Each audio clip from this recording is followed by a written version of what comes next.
doctor अमा ओइबगी कांगलोन तुंगोइनरम लगा अरानबा लायेंग चथदुना अरानबा हिदाक थाजिलगा cell फंगनबा होटनरंबा doctor अमा चही तरा जेल दा थाजिनख्रे महाकना चारुबा सेंफम सिंह सिंगलकनबा खंगनख्रे थौदोगसी टेक्सास तथोखिबनी अमदे थौदोक अदुदा चेनरिबा डॉक्टर अदुना डॉक्टर जॉर्ज जामोरा खिजेदा कवि हरी महाकना सेल खरब मितारुबगीदमक पेशेंटसिंगदा अरानबा लायेंग चथदुना इंश्योरेंस के सेंफम मतनबा होटनरंबनी मसा करिशु तौदबा पेशेंट कयादा महाकना केमोथेरापी चथरंबनी अमदे पेशेंट खरदना नमदुना स्ट्रोक तोहलंबनी डॉक्टर जॉर्ज जामोरा किजेदा रुमाटोलॉजिस्ट ने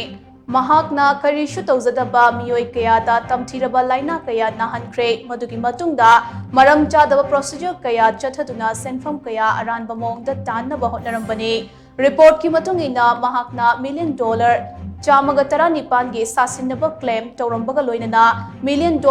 कुनिपान रोम टेस्ट तौबा अमदे लायेंग चथबगी मिंगदा इंश्योरेंस कंपनी सिंगदगे लौथोखरे हारी महाकना लौथोखरिबा सेंफम सिंग अदु सिंगलकनबा अथॉरिटीना खंगनखिबगा लोइनना महाक चही तरा जेलदा लैबगी चेराक पीख्रे हारी केस अदुगी मतंगदा इन्वेस्टिगेटर सिंगना थिजिनबदा फंगलकपा रिपोर्ट अमगी मतुंग इना डॉक्टर जॉर्ज जामोरा खिजेदाना अरानबा मोंगदा अचौबा सेंफम सिंग अदु तानसिलगा लग्जरी कार अमदे प्राइवेट जेट लैदुना यामना नुंगाइबा पुंसी महिंग अमदा हिंगनबगी मंगलान सागतलमी हाइबा खंगबा ngamle हाइरी